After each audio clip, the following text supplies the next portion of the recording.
अनुगंतुं सतां वर्त्म कृत्स्नं यदि न शक्यते स्वल्पमपि अनुगंतव्यं मार्गस्थो नावसीदति। नमस्कार। उपमा की चर्चा चल रही है।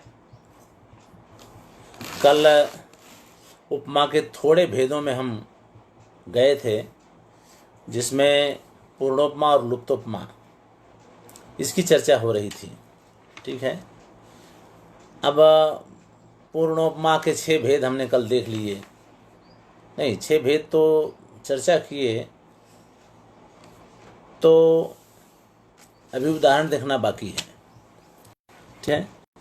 लेकिन अभी उसकी थोड़ी उसके भेदों पर चर्चा बाकी थी। कल ने आप लोगों को कहा था कि श्रौती और आर्थी, इनका निर्णय वैसे तो हो गया है, लेकिन थोड़ा इस पर और चर्चा, प्रकाश डालने की आवश्यकता है। कल हमने बताया था कि अगर वाचक शब्दों का प्रयोग हो, जैसे यथा है, इव है, वा है, तो श्रौती होगी।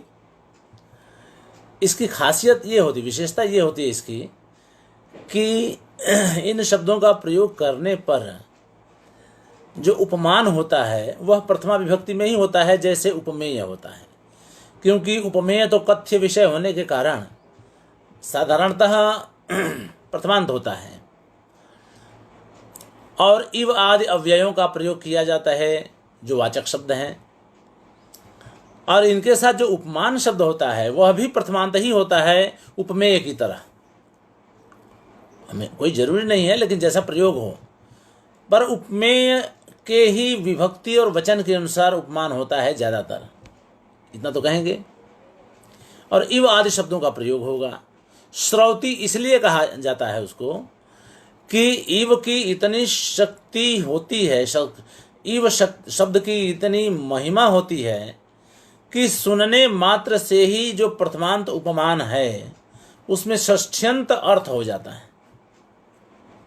मुखम कमलम इव सुंदरम अस्ति कहा जाए तो कमलम तो नपुंसक प्रथमा एक वचन हुआ, लेकिन अर्थ करेंगे आप षष्ठ्यंत का, कमल के समान। ठीक है, सुंदर है। तो यहाँ तो षष्ठी का संबंध जो है श्रुत्या एव प्रतिपादयन्ति। ये सब सारे जो शब्द हैं, अव्यय शब्द, इव है, यथा है, वा है, तो ये सुनने मात्र से ही संबंध स्थापित कर देते हैं, संबंध की स्थापना कर देते हैं। इसलिए इनके होने पर, इव आदि अव्ययों के होने पर श्रौती उपमा होती है। तो हो गया, स्पष्ट हो गया। आगे आते हैं तत्र तथा एव, उसी प्रकार तत् तस्य इव, ये पाणिनि सूत्र है। ठीक है। वत प्रत्यय लगाने के लिए 2-3 अर्थों में वत प्रत्यय लगाया जाता है। एक तो द्रव्य और साधारण धर्म हो, या गुण साधारण धर्म हो, या क्रिया साधारण धर्म हो, 3 में वत प्रत्यय लगाया जाता है। वत यानी समान। तो श्रौती उपमा गुण के साधारण धर्म होने पर होगी, और तब उसमें वत प्रत्यय लगाएंगे। और द्रव्य के भी साधारण धर्म होने पर श्रौती उपमा के लिए तद्धित प्रत्यय का वत प्रत्यय लगाएंगे। ठीक है, वो तद्धित का में आती है। अब इस सूत्र की व्याख्या आपको करनी है। ठीक है, किस तरह से? तो उदाहरण दे रहे हैं 2 चीज़ों का। द्रव्य, हम लोग चर्चा कर रहे हैं श्रौती उपमा की। तो श्रौती उपमा में एक तो अव्ययों का आपने प्रयोग कर दिया, आदि का, और उसके बाद तुरंत ही आ जाते हैं तद्धितगा पर। ठीक है। अब एक ध्यान रखिए, श्रौती कहने को तो कह दिया, लेकिन श्रौती के तो 3 भेद होते हैं ना, वाक्यगा अथवा वाक्यगत, समासगा अथवा समासगत, और दूसरा है तद्धितगत या तद्धितगा। तो श्रौती कहने के तुरंत ही बाद यहाँ पर तद्धितगा श्रौती की व्याख्या कर रहे हैं। ठीक है, तद्धितगा श्रौती की व्याख्या कर रहे हैं। अब तद्धितगा श्रौती की व्याख्या में वो पाणिनि का यह सूत्र कोट कर रहे हैं, तत्र तस्य इव। ठीक है, तत्र तस्य इव, यानी वत प्रत्यय वहां लगाया जाता है जहां जो है उपमान में सप्तम्यंत पद लगा हो, सप्तमी विभक्ति लगी हो या फिर षष्ठी विभक्ति लगी हो। ज़्यादातर क्या होता है कि द्रव्य की समानता अगर होती है, यानी द्रव्य समान धर्म का होता है, यानी द्रव्य समान धर्म के रूप में आता है, तब जो है सप्तमी विभक्ति लगती है। और जब गुण समान धर्म होता है, ध्यान रखिए, ये सप्तमी विभक्ति लगना किस में है? वो उसमें उपमान में ज़्यादातर। अब उदाहरण देखेंगे तो आपको ज़्यादा स्पष्ट हो जाएगा। और गुण अगर साधारण धर्म है तो षष्ठी विभक्ति लगती है। ठीक है, अब देखें आगे।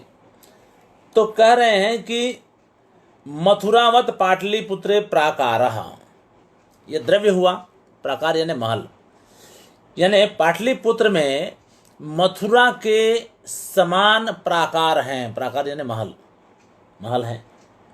ठीक है, अब यहाँ पर मथुरावत जो कहा, वती प्रत्यय लगाया मथुरा में, जो उपमान है, इस उपमान में मथुरा है, लेकिन अभिप्रेत क्या है? व्याख्या जब करेंगे तो क्या करेंगे?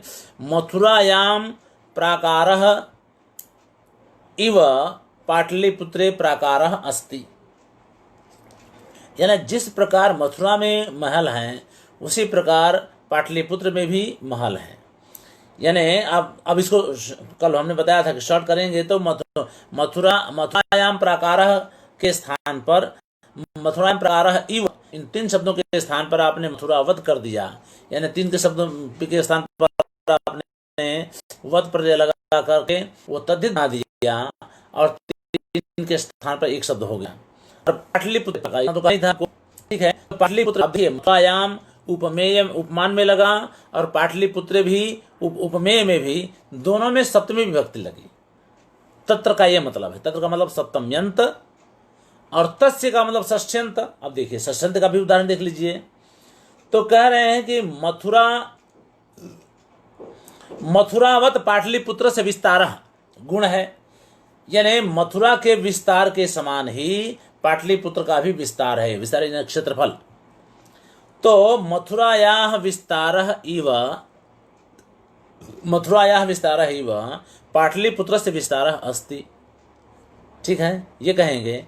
तो अब मथुरायाः विस्तारः इव कहने के बजाय आपने मथुरावत कर दिया, 3 शब्दों का एक शब्द बना दिया, और पाटलिपुत्र से विस्तार, यहाँ तस्य आ गया, तत्र सप्तमी के लिए और तस्य षष्ठी के लिए। इस तरह से गुण यहाँ इसमें गुण हुआ, विस्तार तो गुण हुआ ना, विस्तार उसकी विशेषता है, गौण विशेषता है, गुण संबंधी विशेषता है, और जो प्राकार है वह द्रव्य संबंधी विशेषता है। तो इसमें जो है गुण का वो होता है, गुण की समानता है। तो इस तरह से यहाँ पर षष्ठी लगी गुण के मामले में और द्रव्य के मामले में सप्तमी लगी। तो तत्र तस्य इव, जो पाणिनि का सूत्र है, उसकी व्याख्या करते हुए यहाँ पर दोनों ही अर्थों में, सप्तम्यंत उपमान में और षष्ठ्यंत उपमान में वत प्रत्यय लगाकर आपने तद्धितगा उपमा बना दिया। और ये श्रौती है, क्योंकि द्रव्य है इसलिए श्रौती है, क्योंकि गुण है इसलिए श्रौती है, क्योंकि द्रव्य साधारण धर्म है इसलिए श्रौती है, क्योंकि गुण साधारण धर्म है इसलिए श्रौती है। ठीक है, और इस साधारण धर्म के कारण उपमान में जो वत प्रत्यय लगाया गया, तो चूंकि वत प्रत्यय तद्धित है और उपमान में लगा है, इसलिए वो तद्धितगा श्रौती उपमा हो गई। गुण और द्रव्य के कारण श्रौती आ गया और उपमान में वत प्रत्यय लगने के कारण तद्धितगा हो गया। तो श्रौती तद्धितगा उपमा अलंकार इसमें बना। मथुरावत पाटलिपुत्रे प्राकारः और मथुरावत पाटलिपुत्र से विस्तारः, इन दोनों में ही श्रौती तद्धितगा उपमा अलंकार बना। ठीक है, मुझे लगता है आप क्लियर हुआ। अब आर्थी उपमा के लिए अब देखिए, इसमें उन्होंने वाक्यगा और समासगा को बनाना अभी बाकी है, उसकी अभी चर्चा नहीं किए हैं। अभी तो केवल श्रौती की व्याख्या कर दिए, और श्रौती करने पर वाक्यगा और समासगा तो करेंगे, लेकिन तथैव तत्र तस्यैव करके उन्होंने तद्धितगा श्रौती समास की व्याख्या तो जरूर, अरे तद्धितगा श्रौती उपमा की व्याख्या जरूर कर दी, ठीक है ना। तो तद्धितगा श्रौती उपमा की व्याख्या हो गई, लेकिन वाक्यगा और समासगा श्रौती उपमा की व्याख्या बाकी है, ध्यान रखिएगा, ठीक है। उसकी व्याख्या भी बाकी है, वो आगे करेंगे। अब आर्थी पर आ जाइए, ठीक है। तो आर्थी, अब आर्थी क्यों कहा जाता है, कल हमने बताया था कि शब्दों का, अव्यय शब्दों का प्रयोग न करें। इव आदि है, इव है, यथा है, वाह है, इन शब्दों का प्रयोग न करके इनके वाचक जो शब्द हैं, तुल्य, सदृश, समान, सम, ठीक है, सदृक्ष, इन शब्दों का अगर आप प्रयोग करते हैं तब आर्थी उपमा होती है। अब इसको आर्थी क्यों कहा जाए, तो इसके लिए 1, 2 और 3, ये 3 तरह की व्याख्या करते हैं, ठीक है। अब देखिए ये 3 तरह की व्याख्या किस तरह से हो रही है। पहले कह रहे हैं कि तेन तुल्यम मुखम, ठीक है। अब यहां पर तेन का मतलब क्या हुआ, उपमाने न तुल्यम। अब उपमान क्या है, तो जैसे मान लीजिए कि कमले न तुल्यम मुखम, तेन का मतलब कमले, कमल कर लीजिए। तो कमल, तेन कमलेन, तेन यानी कमलेना, कमल के तुल्य मुख है, ठीक है ना। तो तुल्यम और मुखम, यानी मुख शब्द उपमेय है और तेन उपमान, तेन कमलेन, कमल, कमल उपमान है, तो उसी का वाचक शब्द यहाँ सर्वनाम किया तेना, तो जो है उपमान तो तृतीयांत है, तुल्यम जो है मुख के साथ जुड़ रहा है, ध्यान रखिएगा। तुल्य शब्द देखिए बहुत सारे शब्द हैं, सदृश है, समान है, सम है, सदृक्ष है, तुल्य भी वही है। तो इन सारे शब्दों में उन्होंने एक शब्द को लिया है, तुल्य। फिर चाहे आप और भी शब्द को लेंगे, लेकिन तुल्य में ज़्यादा सुविधा है, इसलिए उन्होंने तुल्य शब्द को स्वीकार किया है। इस तुल्य शब्द का संबंध उपमेय के साथ है, तुल्यम मुखम तेन तुल्यम, यानी कमल के समान, कमल के समान मुख है, ऐसा करके तुल्य शब्द को मुख के साथ जोड़ा, यानी उपमेय के साथ जोड़ दिया। अब आगे चलिए, तत् तुल्यम अस्य, ठीक है। तत् यानी कमलम, तुल्यम यानी समान है, अस्य यानी मुख के, मुख के, अस्य यानी मुखस्य, यानी कमल जो है मुख के समान है। तो तुल्यम शब्द किसके साथ जुड़ा, तत् के साथ। वहां पर तेन था तृतीयांत उपमान, वही उपमान का वाचक शब्द जो सर्वनाम था वही सर्वनाम तत् यहाँ पर रूप किया गया। तत् यानी कमलम, कमलम तुल्यम अस्य, यानी इस मुख का कमल तुल्य है, समान है। इसमें तुल्य शब्द किसके साथ जुड़ा, कमल के साथ जुड़ा, जो कि उपमान है, ध्यान रखिए।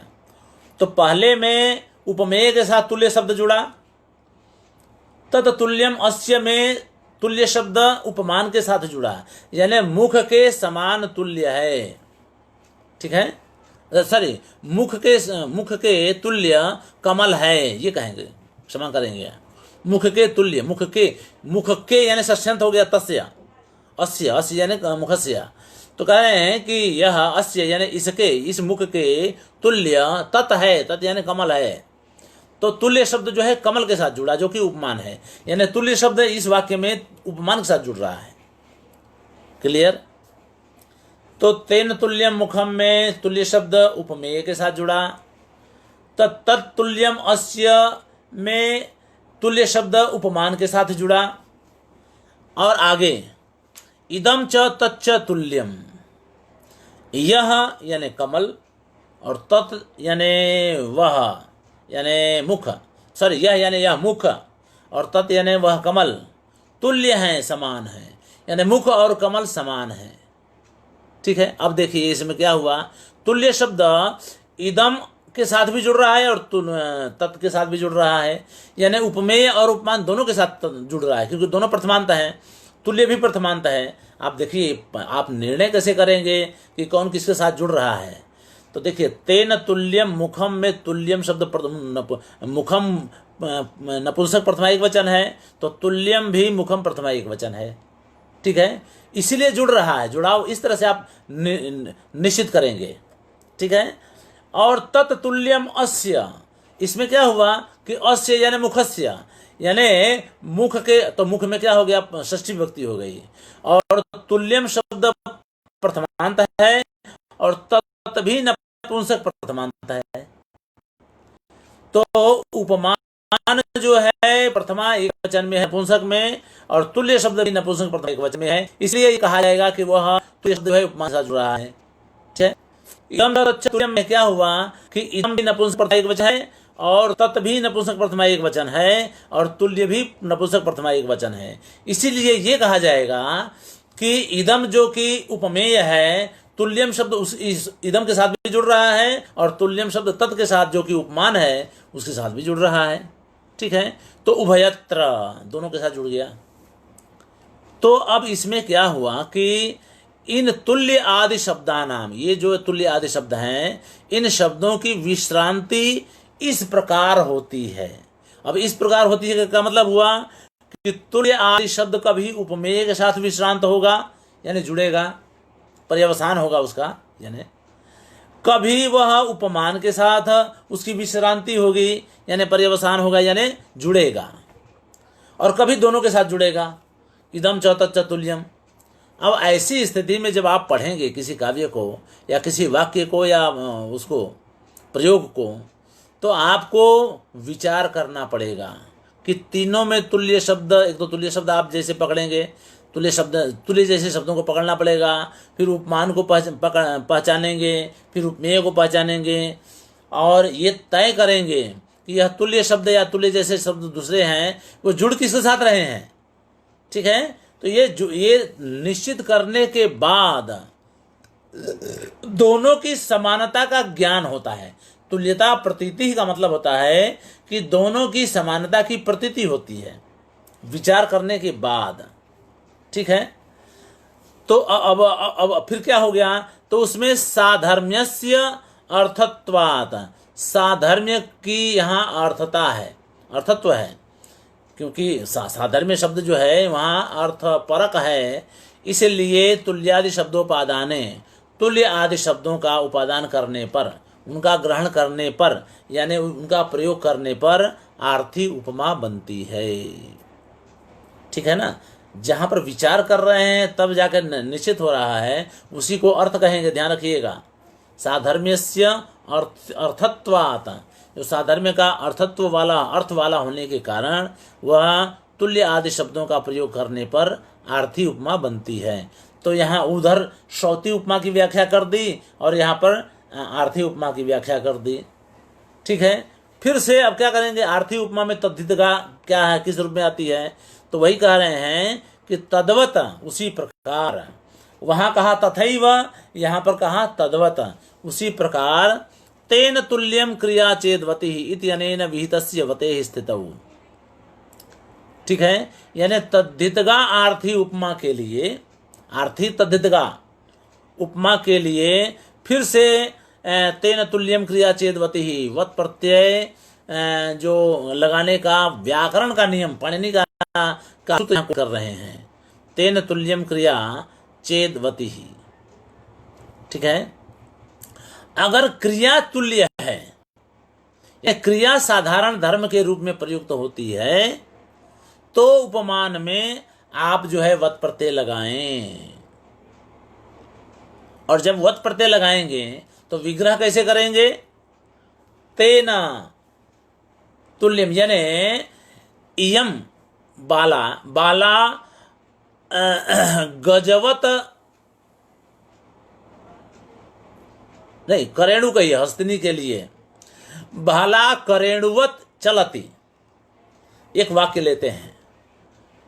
ठीक है, बाला करेणुवत चलती, यानी वह लड़की हथनी जैसी चलती है। अब चलना हथनी का और बाला का एक समान है। ठीक है, तो इसमें बाला तो उपमेय है क्योंकि वही वर्ण विषय है, करेणु यानी हथनी का चलना सर्वविदित है, प्रसिद्ध है, वो उसे आपने वत प्रत्यय लगा दिया।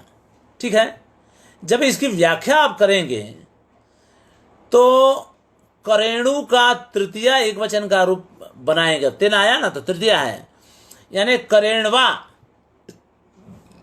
करेणवा तुल्यम चलती, बाला करेणवा तुल्यम चलती, या गजेन तुल्यम चलते, गज अकांत कर दिए तो ज्यादा सुविधा हो जाएगी। उकारांत करने पर, तृतीयांत करने पर आपको थोड़ी तकलीफ भी हो सकती है। तो आप ऐसे कहें कि बाला गजवत चलती, ऐसा कहें, कहने के बजाय हाँ कहेंगे ऐसा, बाला गजवत चलती, यानी बाला जो है हाथी जैसी चलती है, हथनी जैसी चाल चलती है। अब हुआ ये कि इसको आप व्याख्या करेंगे तो बाला गजेन तुल्यम चलती, तो आपने गजेन तुल्यम चलती न कह करके गजवत चलती कह दिया। हुआ क्या इसमें, चलत यानी चलने की, चलन क्रिया जो है उसकी समानता है, वो साधारण धर्म है यहाँ। इसीलिए यहाँ तद्धित का आठी उपमा के लिए वत प्रत्यय, जब तद्धित का प्रत्यय लगाएंगे तो उपमान में तद्धित प्रत्यय लगाना पड़ेगा। लेकिन ध्यान रखें कि जो साधारण धर्म है वह क्रिया परक होना चाहिए, द्रव्य परक नहीं हो सकता है, जैसे मथुरायाम प्रकार में हम लोग किया था। या गुण परक भी नहीं हो सकता है, जैसे हमने मथुरायाम विस्तारः किया था, मथुरावत विस्तारः किया था, उस तरह का नहीं होना चाहिए। क्रिया की समानता होनी चाहिए, क्रिया साधारण धर्म के रूप में होनी चाहिए, तब जाकर के आर्थी तद्धित का सम उपमा अलंकार बनेगा। तो ये स्पष्टता आवश्यक थी, कल रह गया था क्योंकि समय का अभाव था। हमने कहा भी था कि हम इसकी दोबारा चर्चा करेंगे, तो इस तरह से हो गया। मुझे लगता है कि अब आप लोगों को स्पष्टता हो गई होगी। अब चलें आगे। तो इदम च तत् इति उभयत्रापि तुल्यादि शब्दानां विश्रांति इति साम्य पर्यालोचनया तुल्यता प्रतीति ही साधर्म्यस्य अर्थत्वात् तुल्यादि शब्दोपादाने आर्थी और तद्वत तेन तुल्यम क्रिया चेदवति ही, ये पाणिनि का सूत्र है। इति अनेन विहितस्य, इस सूत्र के द्वारा जो विधान किया गया है वह विधान वाला वत प्रत्यय के होने पर तद्धितगा आर्थी तद्धितगा उपमा अलंकार होता है। ठीक है, ये अभी इन्होंने कहा नहीं, आगे चल के बताएंगे। ये तो हमने बता दिया, लेकिन व्याख्या तो कर ही दी, व्याख्या कर दी, बाकी नामकरण अभी बाद में करेंगे आगे। चलें आगे। एक इसमें और चीज आती है, अब देखिए, वाक्यगा, समासगा और तद्धितगा, ये तीन जो भेद हैं वो श्रौति में भी आएंगे और आर्थी में भी आएंगे। ठीक है ना। अभी हम पूर्णोपमा की बात, तो पूर्णोपमा और लुप्तोपमा वाली बात तो है नहीं, पर अब इतना ध्यान रखिए कि पूर्णोपमा की ही तरफ हम चल रहे हैं। ठीक है, तो अब आगे जो है वाक्यगा सबसे पहले आएगा, बाद में समासगा और उसके बाद तद्धितगा। तो वाक्यगा समासगा की चर्चा अभी हमने नहीं की है, लेकिन तद्धितगा की चर्चा कर दी है। तो श्रौति में तद्धितगा बनेगा गुण और द्रव्य के आधार पर, यानी गुण और द्रव्य अगर साधारण धर्म के रूप में आते हैं तो उपमान में वत प्रत्यय लगा करके हम श्रौति तद्धितगा उपमा अलंकार बनाएंगे। एक बात। और क्रिया की समानता, यानी क्रिया अगर साधारण धर्म है या क्रिया की समानता अगर है तो उपमान में वत प्रत्यय लगा करके हम आर्थी तद्धितगा उपमा अलंकार बनाएंगे। ये अभी तक हमने चर्चा की। ठीक है, अब वाक्यगा की बात बाद में करेंगे। उसको वो ये मान के चल रहे हैं कि वाक्यगा तो आपको समझ में आ ही जाएगा ना, इसलिए उसकी अब चर्चा नहीं कर रहे हैं। अब सीधे बात समासगा की आती है। ठीक है, यानी तद्धितगा के बाद समासगा। अब देखिए कैसे। तो एक सूत्र है सह सुपा, पाणिनि का सूत्र है, यानी सुप के साथ समास होता है समास करने में। ठीक है, सुप के साथ यह समास होता है तो उसकी वार्तिक आती है।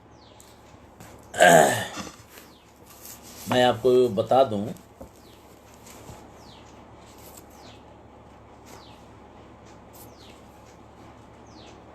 हाँ, सहसुपा कह रहे हैं कि सुपा, सहसुपा की व्याख्या जरा कौमुदी देख लीजिए। सुप सुपा सह वा समस्यते, सुप जो है सुप के साथ विकल्प से समस्त होता है, यानी उनका समास विकल्प से होता है। समासत्वात् प्रतिपादकत्वेन सुपो लुक। ठीक है, समासत्वात् यानी समास होने के कारण प्रातिपदिक फिर हो जाता है। ठीक है। तो प्रातिपदिक होने के कारण सुप का लोप हो जाता है एक। फिर प्रार्थाभिधानम वृत्ति ही कृतधित समासैक शेष सनाद्यंत धातु रूपा पंचवृत्तया, 5 वृत्तियां होती हैं। वृत्त्यर्थावबोधकम वाक्यम विग्रह स च लौकिको अलौकिकश्चेति द्विधा तत्र पूर्वम भूत इति भूतपूर्व की व्याख्या उन्होंने कर दी। ये सारे भूतपूर्व की व्याख्या करने के बाद करने के लिए इन्होंने ये किया स सुपा पूर्वम भूत इति भूतपूर्व, ठीक है। तो अब ये हो गया और क्रम बदल दिया तो उसके लिए कहा कि एक देश विकृतम अनन्यवत, ऐसा करके भाई वो आगे का पीछे कर दिया तो क्या फर्क पड़ता है, ठीक है। ठीक वैसे ही जैसे कुत्ते की पूंछ कट जाए तो उसको कुत्ता ही कहते हैं, कुत्ता बदल नहीं जाता है, ठीक है। इसी के वार्तिक में देखिए वो तो हो गया, तो वहां से हमको कोई मतलब ही नहीं है। उसी के वार्तिक में कात्यायन की वार्तिक आती है, कहते हैं इवेन समासो विभक्ति अलोपश्च।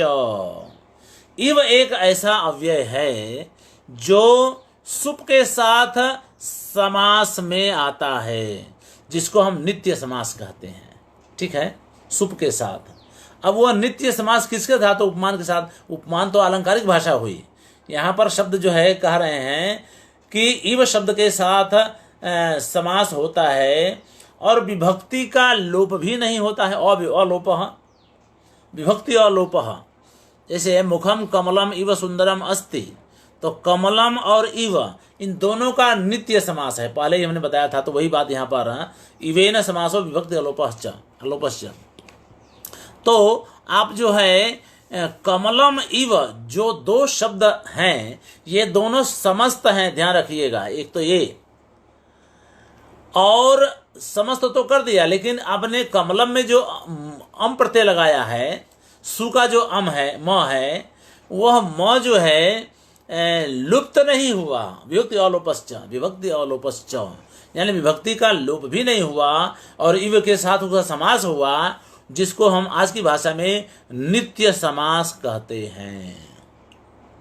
रघुवंश को याद कर लीजिए। वागर्थाविव संपृक्तौ वागर्थ प्रतिपत्तये जगतः पितरौ वंदे पार्वती परमेश्वरौ, ठीक है ना। तो इसमें अब इतना एक चीज और ध्यान में रखिएगा आप लोग कि जहां कहीं भी आपको इव दिखाई पड़े, ठीक है, जहां कहीं भी इव दिखाई पड़े, ध्यान रखिए कि वहां समास है। आप ये नहीं कह सकते हैं कि वो जो है स्वतंत्र पद है और वाक्य है अलग अलग हैं, समास है ही नहीं, ऐसा नहीं है। जहां जहां इव आएगा वहां वो उसके वह अपने इव शब्द अपने पूर्ववर्ती शब्द के साथ समास के रूप में आया हुआ है, ये मान के चलिए, ठीक है।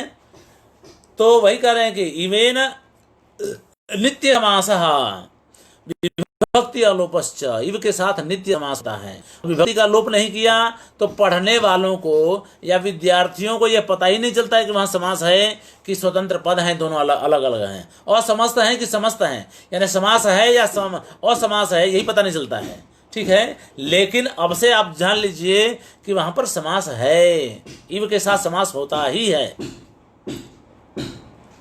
तो समासगा श्रौति लेंगे आप, ठीक है। तो श्रौति उपमा है, उसमें समासगा आपको ले आना है, ठीक है ना।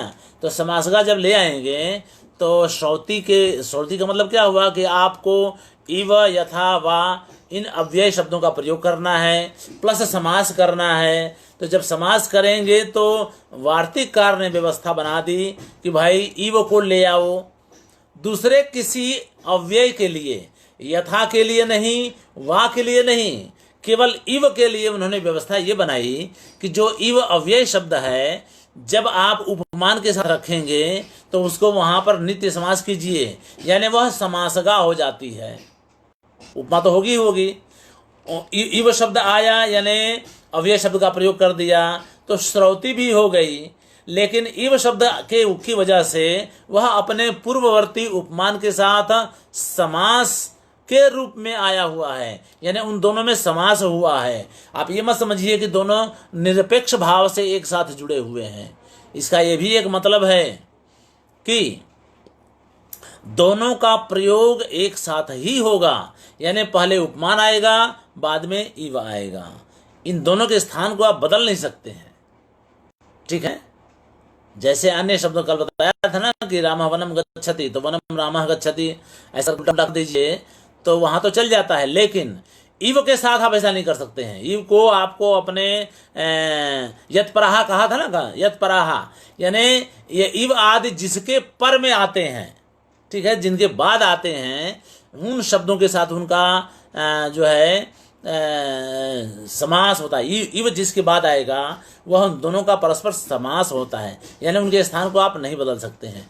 इसीलिए जहां जहां इव शब्द का प्रयोग हुआ हो, समझिए वहां श्रौती समासगा उपमा है। निश्चित हो गया, ध्यान रखिएगा, श्रौती समासगा उपमा है, वहां पर वाक्यगा उपमा हो ही नहीं सकती है। क्यों? क्योंकि वार्तिककार ने तो कह दिया कि भाई इव का अपने पूर्ववर्ती स्वर के शब्द के साथ समास करना होता है, आपको समास करना है। तो जब आपने समास कर ही दिया तो वाक्यगा तो हो ही नहीं सकती है, और तद्धितगा इसलिए नहीं होती है क्योंकि वती प्रत्यय नहीं है। तो वहां पर केवल समासगा श्रौती उपमा बनेगी, श्रौती समासगा उपमा बनेगी। ठीक है, मन में क्लियर कर लीजिए स्पष्टता के साथ। ठीक है, तो इति नित्य समासे इव शब्द योगे समासगा। नित्य समास होने की वजह से इव शब्द हमेशा जहाँ जहाँ प्रयुक्त होगा वहाँ वह नित्य समास है, और वहाँ पर उपमा जो होगी वह समासगा होगी। और चूंकि इव शब्द का प्रयोग हुआ है इसलिए श्रौती ही होगी। वागर्थायुव में श्रौती समासगा उपमा ही है, ध्यान रखिए। ठीक है, चले आगे। अब वाक्यगा के लिए उन्होंने नहीं कहा, वाक्यगा की कोई व्याख्या तो की नहीं, अभी मैंने बताया ना, वाक्यगा की कोई उन्होंने व्याख्या नहीं की। तो आप जानते हैं ना कि भाई 5 लोग हैं तो आपने 3 को बुलाया और 2 के लिए आपने कुछ भी नहीं कहा, तो इसका मतलब ये हुआ कि 2 को नहीं बुलाना है, सीधी बात है। ठीक है ना, तो इव के साथ अगर उन्होंने नित्य समास कर दिया तो इसका ये मतलब हुआ कि यथा और वा के साथ नित्य समास नहीं हो सकता है, सीधी सी बात है। अब उसी को आप समझ लीजिए, वाक्यगा की व्याख्या, वाक्यगा उपमा की, वाक्यगा श्रौती उपमा की व्याख्या इस रूप में आप समझिए कि इव के साथ तो उन्होंने समास कर दिया, तो जो बच गया उसके साथ समास नहीं हो सकता है, तो नहीं हो सकता इसलिए वो वाक्यगा में गया। उदाहरण देखेंगे तो आपको पता चल जाएगा। ध्यान रखिए, यथा शब्द अव्यय है, ठीक है, और जैसे इव शब्द है वैसे यथा शब्द भी है, अव्यय है दोनों। तो यथा के साथ प्रातिपदिक आदि शब्दों का समास तो होता है, लेकिन समास होने के बाद वो अव्ययी समास बन जाते हैं। ठीक है, तो अव्ययी समास जब बन जाते हैं तो वे पूरे के पूरे अव्यय हो जाते हैं। ठीक है, तो पूरे को वहाँ पर भी इव ने समास जब किया है, वागर्था इव में या कमलम इव में, तो वो पूरा का पूरा शब्द जो है वो बन गया, अव्ययी भाव हो गया, क्योंकि अव्यय है ना एक। चलिए, तो वो उसकी तो व्याख्या हम लोग चर्चा नहीं करते हैं। अब यहाँ देखिए, यथा शब्द के यथाशक्ति यानी शक्ति अनतिक्रम्य यथास्या तथा। ठीक है, तो ये यथा शब्द का प्रयोग कई तरह से होता है। ठीक है, अब जब कई तरह से होता है तो सादृश्य में भी इसका प्रयोग होता है। अभी बताया गया यथा वा, तो सादृश्य के अर्थ में भी होता है। तो पाणिनि ने एक जगह यथा को यथा असादृश्य यानी यथा शब्द का समास तो करें यथा शब्द के साथ, लेकिन सादृश्य अर्थ में उसका समास न करें, निषेध किया है। ठीक है, तो जब निषेध किया इसलिए आप जो है समास नहीं कर सकते हैं। तो जब समास नहीं कर सकते हैं तो वाक्य हो जाता है। सादृश्य अर्थ में का प्रयोग करेंगे वह वाक्य का उपमा अलंकार का उदाहरण बनेगा, ये बात है। ठीक है, तो अब उसी का ये उदाहरण, अब वाक्य का उदाहरण देख लीजिए, यहाँ पर कर रहे हैं। ठीक है ना, तो समासगा हो गया इव के साथ, यथा हो गया वाक्यगा के साथ, क्योंकि यथा सादृश्य अर्थ में अव्यय के रूप में प्रयुक्त यानी समास में इसका प्रयोग नहीं किया जा सकता है, इसका समास नहीं किया जा सकता है। ठीक है, चले आगे। अब उदाहरण देखिए, स्वप्नेपि समरेषु त्वां विजयश्रीर न मुंचति प्रभाव प्रभव स्वाधीन पतिका यथा। ठीक है।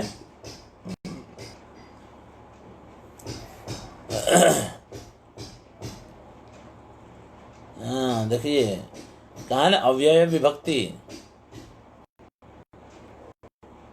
इस सूत्र से यानी एक एक छह पर अव्यय विभक्ति, यानी विभक्ति के साथ इसका जब अव्यय का समास करेंगे अव्यय ही हो जाता है वो, इसलिए तो अव्यय का समास करते हैं। लेकिन यथा और सादृश्य, यह शब्द का असादृश्य अर्थ में ही सादृश्य अर्थ न हो, असादृश्य यानी सादृश्य अर्थ न हो तो ही समास आप कर सकते हैं, वरना नहीं कर सकते हैं।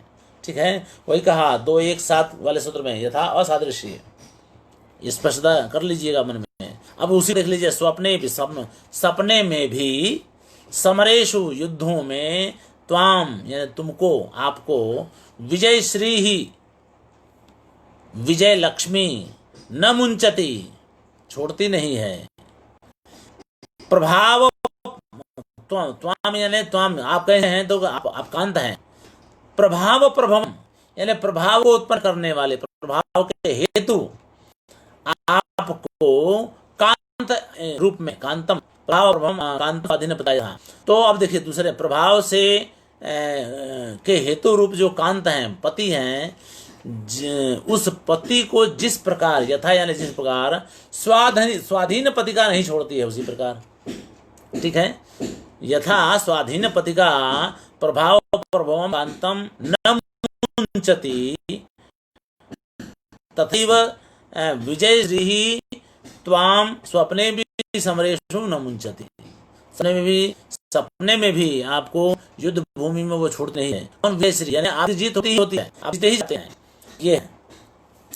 तो अब देखिए स्वाधीन पति का और यथा, तो पति का तो उपमान हुआ, ठीक है ना, स्वाधीन पति का उपमान हुआ। उपमेय क्या है, विजय श्री है, और समरेशु स्वाधीन पति का कांतम। ठीक है, अब देखिए इसमें क्या है, स्वाधीन पति का वाक्य का उपमा है, क्योंकि इसमें यथा शब्द का प्रयोग किया जो अव्यय का प्रयोग है, और उसके बाद विजय श्री उपमेय हो गया, न मुंचति साधारण धर्म है, नहीं छोड़ना, तो उपमेय उपमान हो गया, साधारण धर्म हो गया, और यथा जो है वाचक शब्द हो गया। तो चारों अंगों का प्रयोग हो गया, इसलिए यह पूर्णोपमा अलंकार है। तो पूर्णोपमा अलंकार तो हो गया। न मुंचति क्रिया जो है वह वाक्यगा है, साधारण धर्म है, न मुंचति।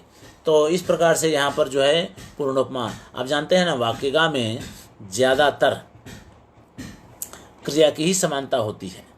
ठीक है, ज़्यादातर अधिकतर क्रिया की ही समानता, क्योंकि तभी वाक्य बनेगा ना, तो क्रिया की ही समानता होती है, इसलिए वाक्य का कहते हैं। और यथा इत्यादि शब्दों का प्रयोग करना जरूरी होता है, नहीं तो इव का प्रयोग करेंगे तो गड़बड़ हो जाएगा। ठीक है, तब समासगा हो जाएगा। ठीक है, अब चलें आगे।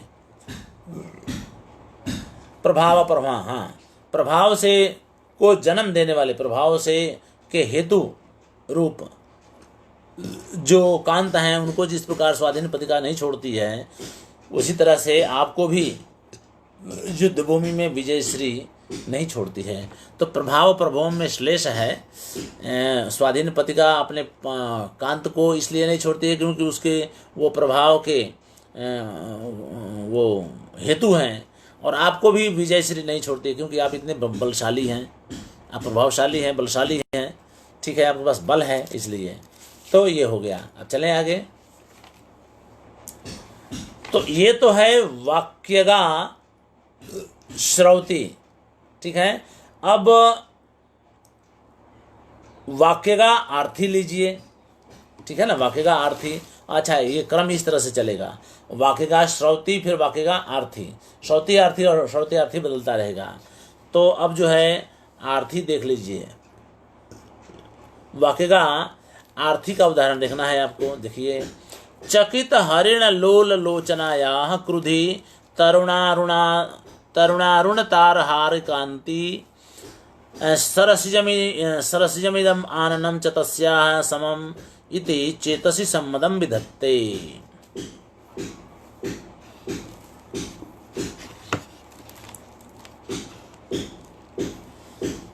सम्मदम विधत्ते यानी आनंद दे रहा है, आनंद को धारण कर रहा है, यानी आनंदकारी हो रहा है। चेतसी यानी चित्त में, इति यानी इस प्रकार। किस प्रकार? तो कह रहे हैं कि तस्याः चकित हरिण लोल लोचनायाः,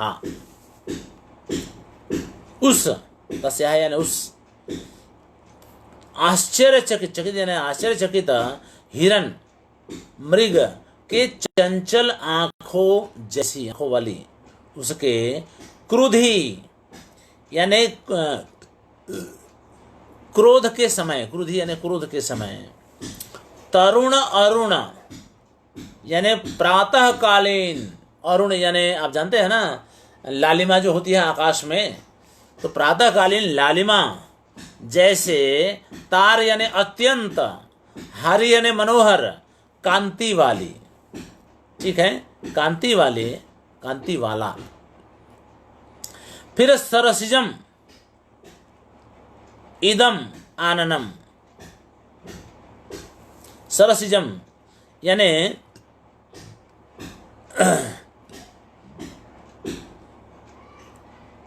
सरसिजम इदम, और सरसिजम और इदम आननम, ठीक है।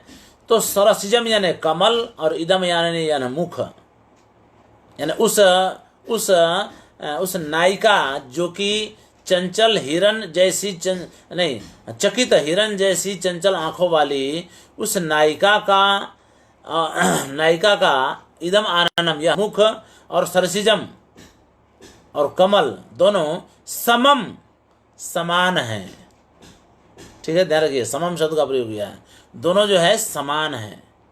तो जब दोनों समान है ऐसा सोच करके, चेतसी ऐसा समझ करके चित्त में आनंद उत्पन्न कर रहा है, या आनंद धारण कर रहा है, या आनंद दे रहा है।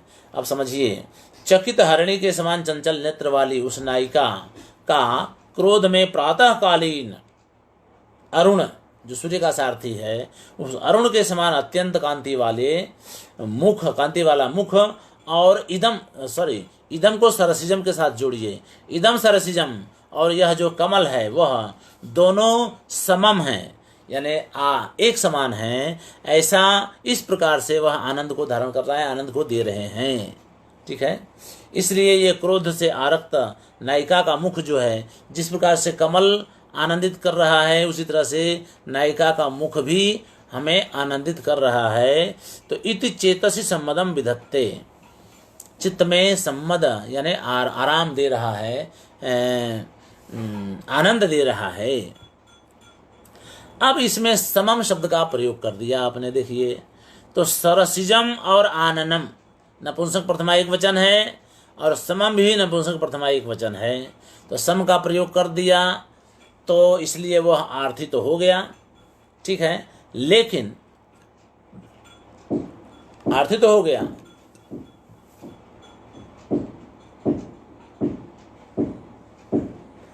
हाँ, आर्थी तो हो गया, लेकिन अब समम शब्द किसी के साथ जुड़ा हुआ नहीं है, तस्याहा समम उसका प्रयोग अलग कर दिया गया, यानी वो किसी के साथ वो जुड़ा हुआ नहीं है, यानी समास नहीं हुआ है। तो समास नहीं है और वत प्रत्यय नहीं है, इसलिए वह वाक्यगा हो गया।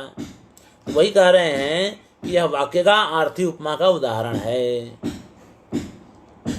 क्योंकि उपमान के साथ जुड़ा नहीं, सरसिजम के साथ और उपमेय के साथ तो जुड़ना ही नहीं है। समम शब्द को उपमान के साथ ही जुड़ना होता है, यानी समास भी अगर करेंगे तो उपमान के साथ ही कर सकते हैं, उपमेय के साथ नहीं कर सकते हैं। तो तब तो फिर उपमेय ही उपमान हो जाएगा, उल्टा हो जाएगा। ठीक वैसे ही जैसे इव का क्रम बदल देने पर होता है, हमने कल बताया था आपको। इसलिए वो जो समम शब्द है वह स्वतंत्र रूप से प्रयुक्त हुआ है, इसीलिए जो है वाक्यगा हुआ। और आर्थी इसलिए हुआ क्योंकि इव आदि, इव है, यथा है, वाह है, इन अव्ययों का प्रयोग नहीं हुआ है, इसलिए भी वाक्यगा हुआ। ठीक है, ध्यान रखिए, वाक्यगा होने के दो कारण हैं। एक तो सम आदि शब्दों का प्रयोग हो गया जो अव्यय नहीं है, इव आदि से भिन्न है, और दूसरा कि उपमान के साथ उनका समास नहीं हुआ, इसलिए वाक्यगा है। तो इन दो कारणों से इसको वाक्यगा कहेंगे। ठीक है, अब आगे समासगा श्रौति, ठीक है ना, समासगा श्रौति, वागर्थाविव संपृक्तौ, हम यही कह देंगे तो काम चल जाएगा, लेकिन यहाँ इन्होंने उदाहरण दिया है तो उसको ध्यान पढ़ना चाहिए। ठीक है, तो अब आप देखिए समासगा श्रौति पहले देखेंगे जिसमें इव का प्रयोग होगा। समास इसलिए होगा क्योंकि इव है, देखिए ध्यान रखिएगा, श्रौति समासगा में आपको इव अव्यय के अलावा और कोई अव्यय नहीं ला सकते हैं, क्योंकि इव के साथ ही समास करने का विधान व्याकरण शास्त्र में किया गया है। इवेन नित्य समास आया था ना कल ही, अब अभी, हाँ, इवेन नित्य समासो विभक्ति अलोपश्च, यानी इव के साथ ही नित्य समास किया जा सकता है, दूसरे किसी अव्यय के साथ नित्य समास नहीं कर सकते हैं। इसलिए ध्यान रखिएगा कि श्रौति समास का उपमा में जो वाचक शब्द है वो वही आ सकता है, दूसरा कुछ आएगा ही नहीं।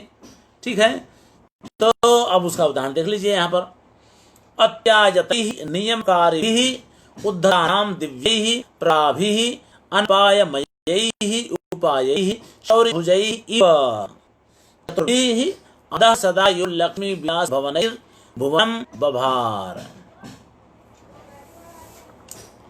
ठीक है,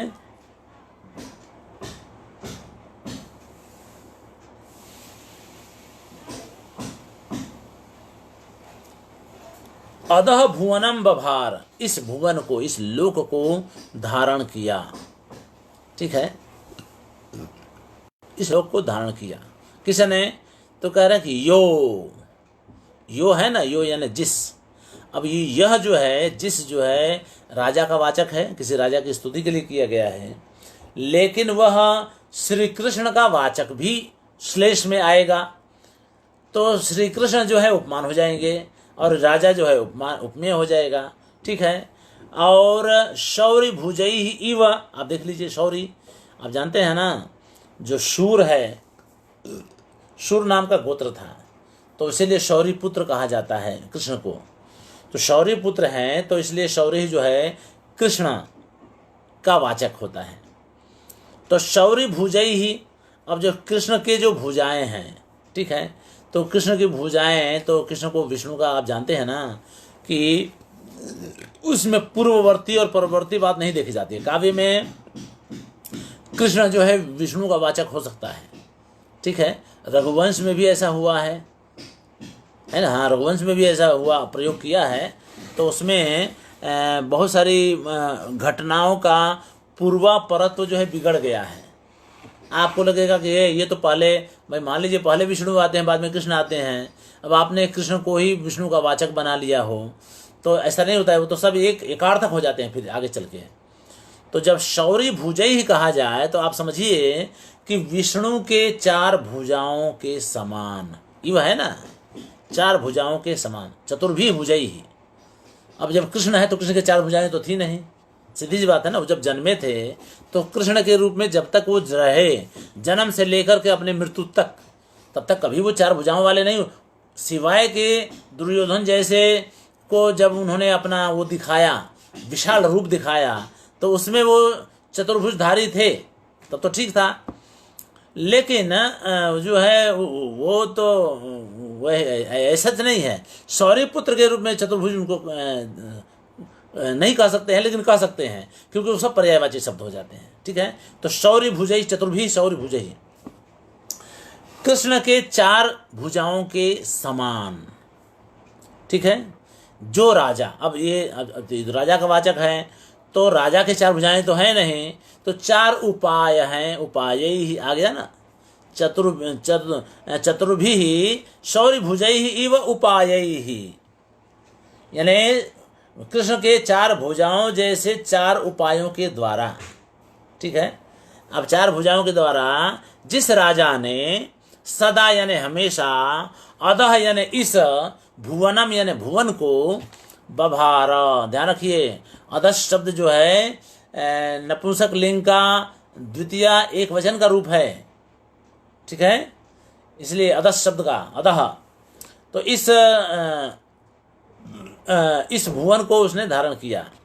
लक्ष्मी विलास भवनई ही, ठीक है, यानी लक्ष्मी के विलास के भवन रूप। अब ये भवन रूप कौन है? उपाय भी हैं और शौरी भुज भी है। यानी कृष्ण की भुजाओं में भी लक्ष्मी विलास करती हैं, और इस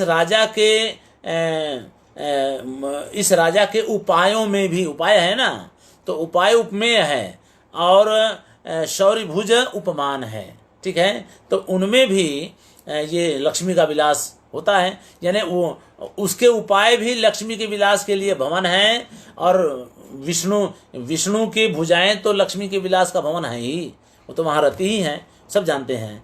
तो ये हो गया। अब बाकी के जो शब्द हैं सभी उपाय और चतुर्भी और भुजा, उपाय और भुजा ये दोनों के विशेषण हैं, तो श्लिष्ट हो जाते हैं। अब देख लीजिए क्या करते हैं। तो कह रहे हैं कि अत्यायतैहि, अत्यंत विशाल, आयत यानी विशाल, ठीक है, अत्यायत यानी विशाल, नियम कार्य भी उद्धता नाम। देखिए अत्यंत विशाल, तो विष्णु की भुजाएं भी बहुत बड़ी बड़ी हैं, विशाल हैं, 4 भुजाएं हैं। और इस राजा के उपाय, अब उपाय यानी साम दाम दंड और भेद, ये राजनीति है। उपाय का मतलब राजनीति, नीति। तो राजा के जो उपाय हैं वो भी बड़े बड़े विशाल हैं, दूरवर्ती हैं और सर्वव्याप्त हैं, सबको पकड़ने वाली, सबको प्रभावित करने वाली हैं। इसलिए अत्यायतैहि दोनों का लागू हो गया। फिर उद्धता नाम नियमकारी भी, यानी जो उद्धत हैं यानी अपराधी हैं या नियम का उल्लंघन करने वाले लोग हैं, उनको नियंत्रित करने वाला। राक्षस जब ज़्यादा बदमाशी करना शुरू कर देते हैं तो यही विष्णु की भुजाएं आकर के उनको दंडित करती हैं, मार डालती हैं, चक्र सुदर्शन आदि का प्रयोग करके। और यह राजा भी जो उसके राज्य में अपराध करता है या चोरी डकैती करता है, नियम का उल्लंघन करता है, उसको इन उपायों से, साम दाम दंड भेद से, उनको वह जो है नियंत्रित कर लेता है। ठीक है, इस रूप में, इस तरह से दिव्य ही दिव्य है दोनों, उपाय भी दिव्य है। दिव्य का मतलब होता है कि एक्स्ट्रा ऑर्डिनरी, यहाँ दिव्य के रूप में ले लीजिए। और विष्णु की भुजाएं तो दिव्य हैं ही, उसको तो कहना ही नहीं है कुछ भी। दिव्य ही प्रभा भी ही, ठीक है, प्रभा भी दिव्य तो हो गया। बाद में अनपायमय ही प्रभा भी ही, प्रभा को प्रभाव भी समझ लीजिए। तो प्रभा यानी कांति, यानी विष्णु की भुजाओं में अजेय कांति होती है। अनपाय का मतलब जो कभी व्यर्थ न हो, असफल न हो, ऐसे प्रभाव। असफल का मतलब होता है कि अगर ये इन्होंने किसी ने से कह दिया कि भाई ऐसा काम करो, तो फिर वैसा वो होना ही होना है। अनपाय का मतलब ये होता है, ठीक है, बिना बाधा के ही अगर कुछ कह दिया तो बिना बाधा के उस काम को पूरा होना है। विष्णु की भुजाएं भी अगर कुछ करना चाहें तो वो कर सकती हैं, हमको कोई रोक नहीं सकता है। बिना निर्विघ्न प्रभाव वाले, ये अर्थ है उसका। निर्विघ्न प्रभाव वाली 4 भुजाएं और निर्विघ्न प्रभाव वाले 4 उपाय, साम दाम दंड भेद, इनके द्वारा उपाय ही और शौर्य भुजै ही इव,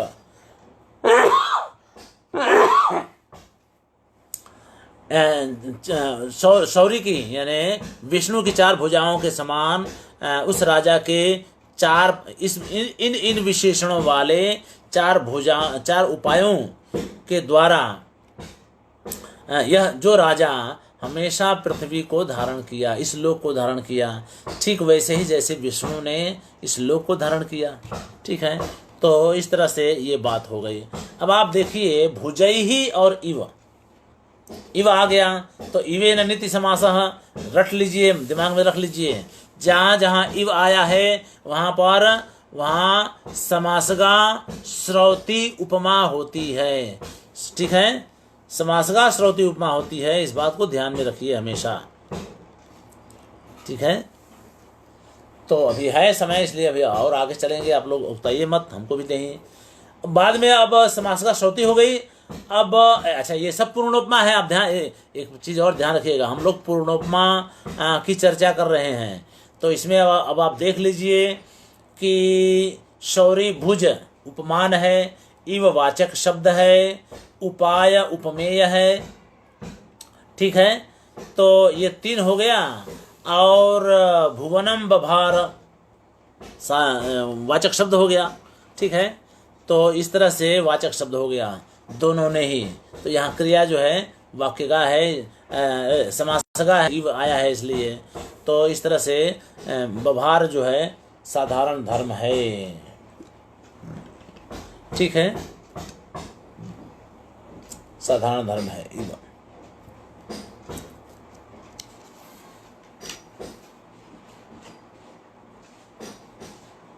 चले आगे। अब ये तीन उदाहरण हो गए। 3 उदाहरण हम लोग समासगा श्रौति तक आए। अब समासगा आर्थी लेंगे। ठीक है, तो अब समासगा आर्थी लीजिए, देखिए कैसे है। तो अवितथ मनोरथ पथनेषु प्रगुण गरिम गीत श्री सुरतरु सदृश स भवान अभिलषणीय श्रीश्वर न कस्य।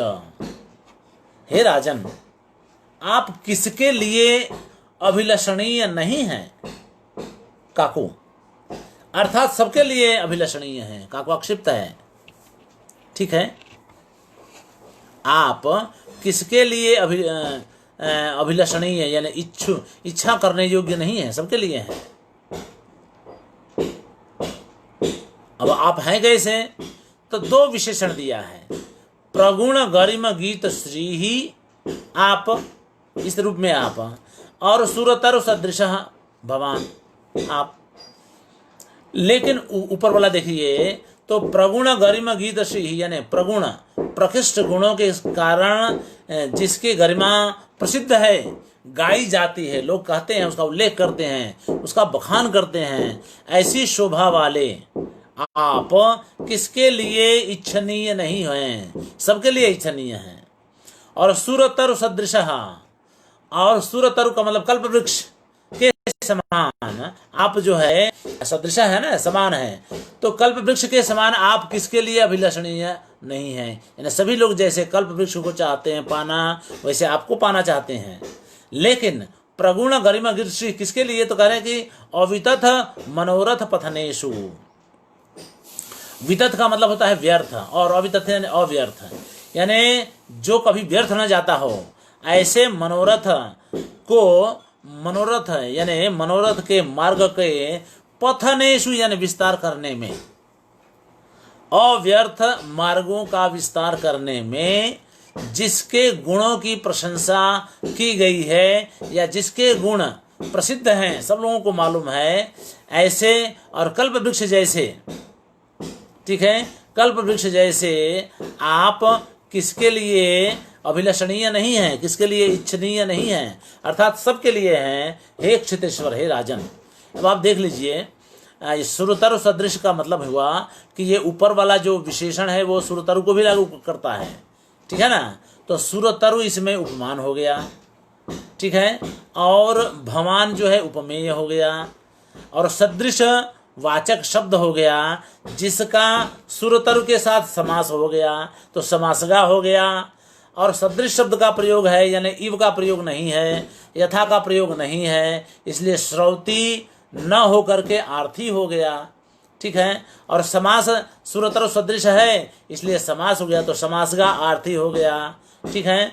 तो इस तरह से यह समासगा आर्थी उपमा का उदाहरण बनता है, ठीक है। अब हम आज इतना ही रखेंगे। तो आज हमने कितने 4 उदाहरण उपमा के, पूर्ण उपमा के, ध्यान, ये सारी पूर्णोपमा चल रही है, ध्यान रखिएगा। लुप्त उपमा पर तो अभी हम गए ही नहीं हैं। तो कल एक उदाहरण आएगा जिसमें एक में ही 2 पूर्णोपमा के उदाहरण आ जाएंगे, तो वो हम कल देखेंगे, ठीक है। चलें आगे, बस आज इतना रखते हैं। नमस्कार।